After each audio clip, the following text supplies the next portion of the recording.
El hombre que luchó con un león, César Vidal. Esta historia está inspirada en hechos reales. ¿Qué es esa comitiva, padre?, preguntó David señalando con la mano diestra. El padre clavó la mirada en el horizonte y por un momento se mantuvo en silencio. Luego respiró hondo y dijo: es el cortejo que va a enterrar el corazón de un gran hombre. ¿El corazón?, preguntó extrañado David. No puede ser. Nunca se entierra el corazón por separado. El padre sonrió y dijo: en este caso sí. Hace tiempo que decidió que su cuerpo podía ser sepultado en el país donde nació, pero que su corazón debería permanecer para siempre en África. ¿Pero por qué, padre?, insistió David. Verás, ese hombre nació hace muchos años en un lejano lugar llamado Escocia. Era el segundo de una familia de 6 hijos. Sus padres no tenían dinero, pero él trabajó con toda su alma para poder estudiar y graduarse como médico. ¿Y eso qué tiene que ver con...? Interrumpió David. Espera, le dijo el padre, no te apresures. Cuando se convirtió en doctor, escuchó a un hombre hablar de la necesidad que existía que los africanos escucharan el Evangelio y decidió venir a este continente. En 1843 fundó su primera misión en el valle de Mabotsa. Allí precisamente sucedió un episodio muy especial. ¿Especial?, preguntó el niño. ¿A qué te refieres? Pues verás, aquella tierra era maravillosa, pero de repente un grupo de leones comenzó a causar estragos. El doctor decidió entonces salvar a la gente de aquel peligro. ¿De verdad? ¿Mató a todos? No era necesario, sonrió el padre. Sabía que si se mataba a un león, el resto del grupo huiría para evitar correr la misma suerte. Estaba por lo tanto decidido a acabar con uno de ellos. ¿Y fue solo? Quería cazarlo él solo, respondió el padre, pero permitió que lo acompañaran uno de los nativos y su pequeño. Si no te sorprendas, aquel hombre quería que su hijo pudiera ver cómo cazaba el hombre blanco. No tardaron en dar con el grupo de leones, continuó el padre. Pero entonces, sin que nadie lo esperara, una de las fieras se lanzó sobre el doctor. ¿Y qué hizo el doctor?, preguntó el niño. Y el doctor apuntó con su arma y le disparó. ¿Pero qué?, preguntó impaciente el niño.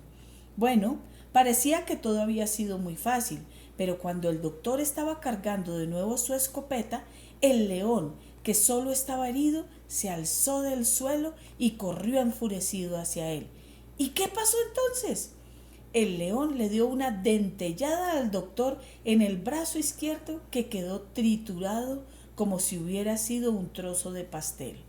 Estaba a punto de rematarlo cuando se dio cuenta de que el nativo que iba con su hijo lo estaba apuntando.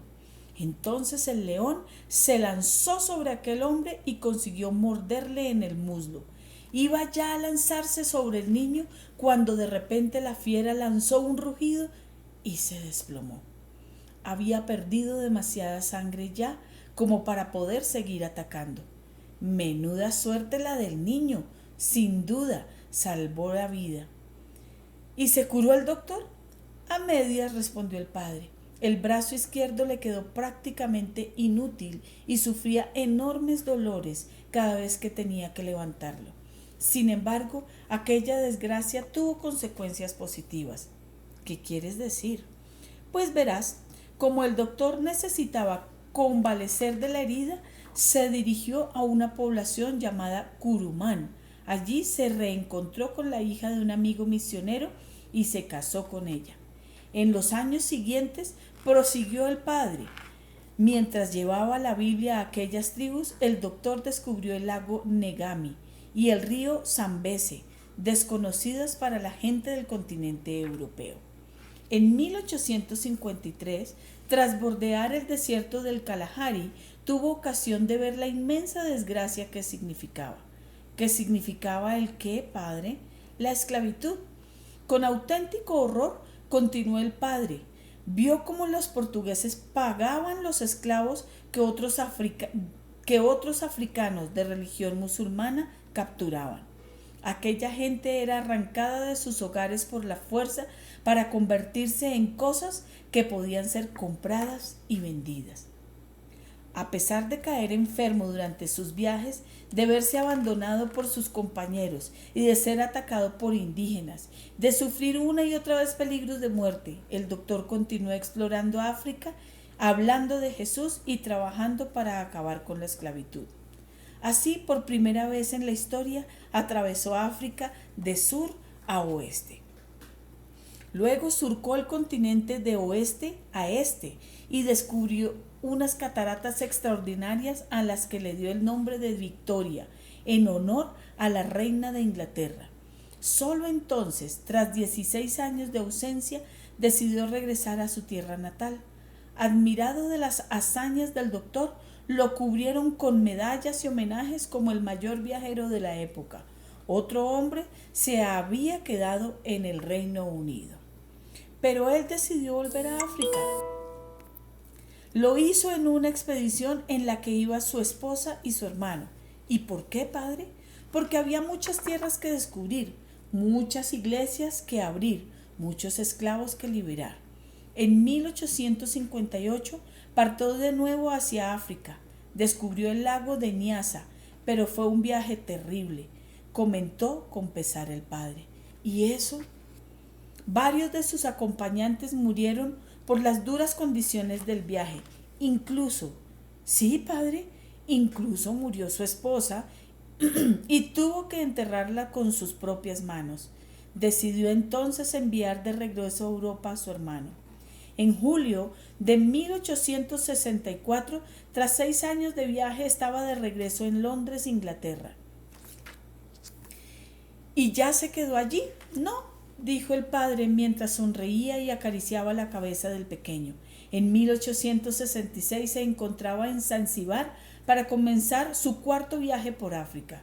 Una vez más, las condiciones eran tan duras que buena parte de sus porteadores huyó y difundió la noticia de que había muerto. Sin embargo, seguía adelante y descubrió el lago Liemba. Fue un gran logro, pero su salud se resintió. Durante un mes estuvo entre la vida y la muerte. En apariencia se recuperó, pero durante su ascenso hacia el lago Tanganica volvió a caer enfermo. Se negó a retroceder y entonces hubo que llevarlo en una camilla. El doctor tenía la intención de descubrir el lugar donde nacía el río Nilo, pero su pésimo estado de salud lo impidió. A decir verdad, su aspecto era el de un esqueleto. Para entonces, continuó el padre su relato. Todos lo daban por muerto. Él mismo no creía que nadie pudiera acudir a socorrerlo, pero se equivocaba. ¿Quieres decir que alguien acudió en su ayuda?, preguntó vivamente interesado el niño. Sí, respondió el padre. En octubre de 1870, un americano abandonó Bombay, en la India, para acudir en su socorro. ¿Quién era ese americano, padre? Se llamaba Henry Morton Stanley y era reportero del New York Herald. Había decidido encontrar al hombre que llevaba años jugándose la vida en el continente africano. ¿Y lo encontró, padre?, indagó el niño. Sí, hijo, lo encontró. ¿Y qué se dijeron? Pues verás, Mr. Stanley lo miró y le dijo: ¿el doctor Livingstone, supongo? ¿Y qué le dijo el doctor? Le respondió: sí, le doy las gracias y estoy aquí para darle la bienvenida. ¿Y Stanley se quedó con él, padre? No, en realidad quería que regresara a Inglaterra. ¿Y lo hizo? No, el doctor no deseaba abandonar África por ninguna razón. Cuando se despidieron, el doctor Livingstone le dijo a Stanley que deseaba que Dios lo bendijera. Stanley le respondió que esperaba verlo con bien en Inglaterra, pero sabía que no sería así. Tras decir adiós, Stanley se volvió con rapidez para que no vieran que tenía los ojos llenos de lágrimas. Stanley no se equivocó. ¿Qué quieres decir, padre? El doctor decidió seguir adelante intentando impedir la trata de esclavos y descubrir nuevos lugares. Así, en medio de terribles lluvias torrenciales, continuó su camino.